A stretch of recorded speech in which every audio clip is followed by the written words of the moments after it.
السلام علیکم class 8 Mrs Rashida Imran Falcon House primary school campus 9 سے آپ سے مخاطب ہیں اور آپ کو اردو کی کلاس میں خوش آمدید کہتی ہیں۔ جی کلاس ونٹر ویکیشنز تو ہوا تمام اور کل سے آپ کی کلاسز بھی سٹارٹ ہو چکی ہیں، تو آپ کا کیسا رہا ونٹر ویکیشنز اور کیسی آپ نے چھٹیاں گزاری؟ امید کرتی ہوں کہ آپ نے بہت لطف اٹھایا ہوگا اور کھیل کود اور گھومنے پھرنے کے علاوہ آپ نے پڑھائی کو بھی یقیناً وقت دیا ہوگا۔ اور اردو کا اسائنمنٹ اردو کے اسائنمنٹ کا کیا حساب کتاب ہے بھائی؟ مجھے سب بچوں کا اردو کا اسائنمنٹ ابھی تک نہیں ملا، تو جن بچوں نے اردو کا اسائنمنٹ ابھی تک نہیں جمع کروایا چیکنگ کے لیے، تو برائے مہربانی جلد از جلد اپنا اردو کا اسائنمنٹ کمپلیٹ کر کے چیکنگ کے لیے اسکول بھیجیے، تاکہ ہم اس کو چیک کر کے آپ کی مارکنگ کریں۔ آپ کو مارکس بھی تو ملنے ہیں نا اس کے، ٹھیک ہے؟ امید کرتی ہوں کہ آپ نے بہت نیٹ اینڈ کلین بہت اچھے انداز میں کیا ہوگا اسائنمنٹ، اور اگر ان کیس آپ نے نہیں کیا تو ابھی بھی آپ کے پاس ٹائم ہے، آپ کر سکتے ہیں۔ لیکن یہ وہی ہے کہ اگر آپ نہیں کریں گے تو پھر آپ دیکھیے 20 مارکس آپ کے گئے، سیکنڈ پیریوڈیکل میں جو شامل ہوں گے 20 مارکس، ان کو وہ پھر کیسے آپ گین کریں گے؟ ٹھیک ہے، تو فوری طور پہ اس کو سنجیدگی سے لیجئے۔ اگر آپ نے کر لیا ہے تو جمع کروائیے چیکنگ کے لیے، نہیں کیا تو کمپلیٹ کیجئے، اور فوری طور پر اس پر کام مکمل کرنے کے بعد اسے آپ کی ذمہ داری ہے کہ وہ اسکول میں جمع کروائیں۔ جی کلاس، تو آج کی جو یونٹ ہے اس میں ہمیں آپ کو نیا سبق شروع کروانا ہے، اور وہ ہے سبق آپ کا اردو کی کتاب میں جو شامل ہے، درسی کتاب میں، وہ ہے شہید پاکستان۔ ٹھیک ہے، سبق ہے آپ کا شہید پاکستان، صفحہ نمبر 26 پر۔ اردو کی کتابیں کھول لیجئے آپ سب، اور صفحہ نمبر 26 پر جو سبق موجود ہے اس کو آپ نے پڑھنا ہے آج۔ اس کی بلند خوانی ہوگی سب سے پہلے تو، اور اس کے بعد ہم آپ کو اس کے الفاظ کے معنی سمجھائیں گے۔ مشکل الفاظ کے معنی سمجھنے کے بعد آپ جو ہے اس کے مشقی سوالات اور اس کے سیاق و سباق اور جو کچھ بھی ریٹن ورک ہے اس کی قواعد کا، وہ ہم کریں گے۔ تو کلاس سب سے پہلے ہم اس کو شروع کرتے ہیں سبق کی بلند خوانی۔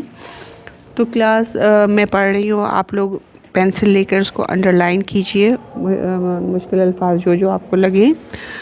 شہید پاکستان، صفحہ نمبر 26۔ ملک اور قوم کی سچی اور بے لوث خدمت کرنے والے قوم کے دلوں میں ہمیشہ زندہ رہتے ہیں، اور تاریخ کے صفحات میں ان کے نام جگمگاتے رہتے ہیں۔ حکیم محمد سعید شہید بھی انہی شخصیتوں میں سے ہیں جنہوں نے قوم کی تعلیم اور صحت کے لیے اپنی زندگی وقف کر دی تھی۔ شہید پاکستان حکیم محمد سعید 9 جنوری 1920 کو دہلی میں پیدا ہوئے۔ آپ کے بزرگ چینی ترکستان سے ہجرت کر کے پشاور اور ملتان سے ہوتے ہوئے دہلی پہنچے تھے۔ آپ کے والد کا نام حافظ عبد المجید تھا۔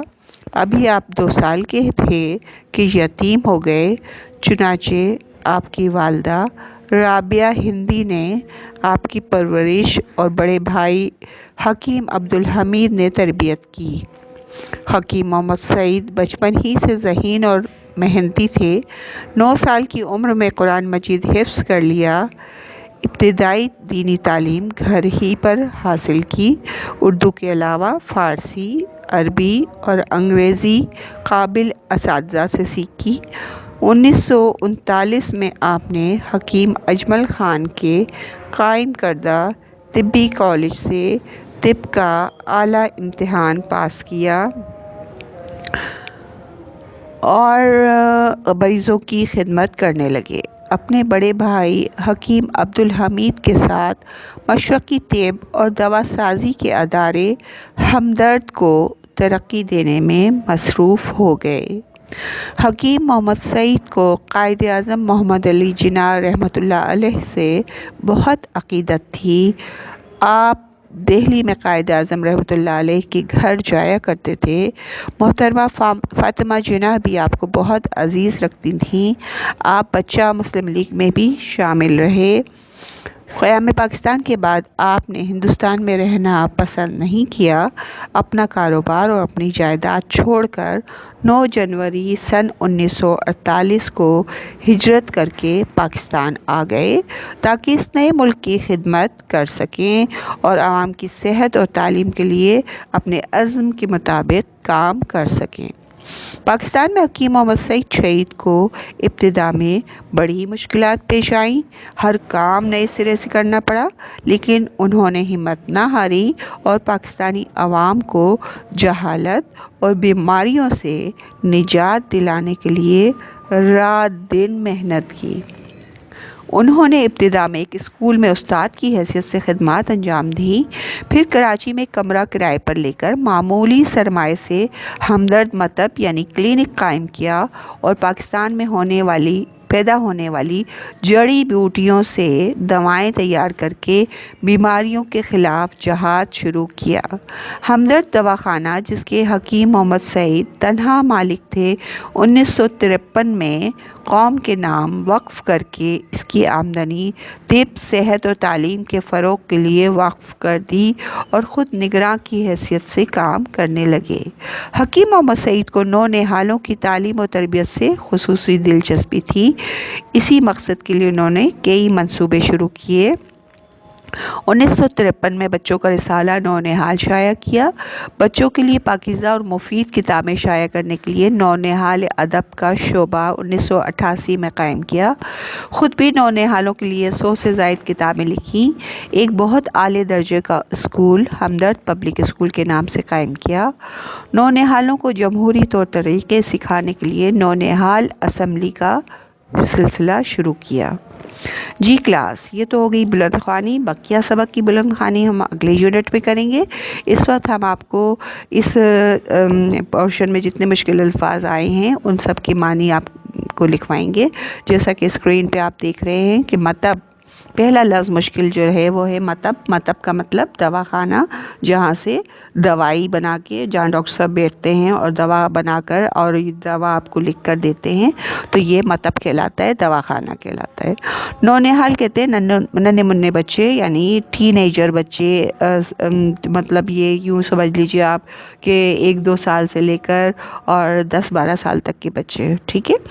بے لوث کا مطلب بے غرض، جس پہ آپ کا کوئی غرض نہ چھپی ہو، کوئی آپ کوئی مطلب نہ آپ حل کروانا چاہتے ہو، اپنا کوئی مطلب نہ ہو آپ کا، بے مطلب، بے غرض، بے لوث، ٹھیک ہے۔ اولین کا مطلب ہے ترجیحی بنیاد پر سب سے اوپر، ترجیح میں سب سے پہلے نمبر پر، یعنی اولین کا مطلب پہلا۔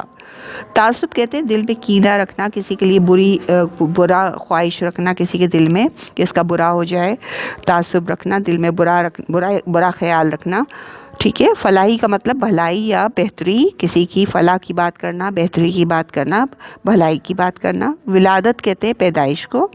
مشرقی طب کا مطلب مشرقی طریقہ علاج، یعنی جو مشرقی علاقوں میں، یہ جو دنیا کا جو مشرقی علاقے ہیں ان میں جس طرح سے جڑی بوٹیوں سے اور مختلف دواؤں کو بنا کے جڑی بوٹیوں سے علاج کیا جاتا ہے، اسے مشرقی طریقہ علاج کہا جاتا ہے۔ فروغ کا مطلب ہے پھیلاؤ، کسی چیز کا پھیلنا یا پھیلاؤ۔ وقف کا مطلب مخصوص کر دینا، کہ وہ کسی کو نام وقف کر دیا تو اس کا مطلب اس کو مخصوص کر دیا کہ صرف وہی استعمال کرے گا۔ جیسے ہمدرد کے نام پر حکیم سعید نے اپنی تمام جو پراپرٹی تھی وہ پاکستان کے نام وقف کر دی، تو اس کا مطلب یہ ہے کہ اب وہ جتنا بھی اس کا آمدنی ہوگی وہ سب پاکستان کی بھلائی کے لیے، اس کی ترقی کے لیے استعمال ہوگی۔ وفاقی کا مطلب سینٹرلائز، مطلب مرکزی۔ نگراں کا مطلب ہے دیکھ بھال کرنے والا۔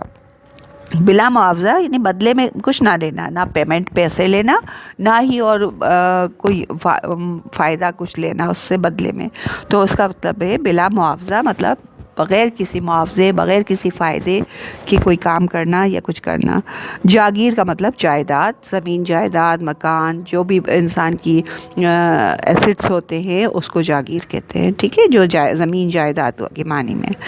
تو کلاس یہ ہو گیا آپ کے الفاظ معنی۔ آج کا کام آپ کا یہ ہے کہ آپ نے بہت اچھے طریقے سے سبق کی بلند خوانی کرنی ہے، اور یہ جو الفاظ معنی آپ کو اسکرین پہ نظر آ رہے ہیں، یہ الفاظ معنی آپ کو کاپی میں لکھنے ہیں، اور اس سے پہلے آپ کو ایک پیج خوش خطی کرنی ہے. آپ اچھی طرح جانتے ہیں کہ کوئی بھی سبق شروع کرنے سے پہلے آپ کو سبق کی خوش خطی کرنی ہوتی ہے. اس کے بعد آپ نے الفاظ معنی کرنے. باقی سبق کی وضاحت اور تشریح اور اس کی طباع بلند خوانی اور مشقی کام ہم انشاءاللہ اگلے یونٹس میں کریں گے. جب تک کے لیے مسز راجدہ عمران کو اجازت دیجیے. اپنا بہت خیال رکھیے گا. اللہ حافظ.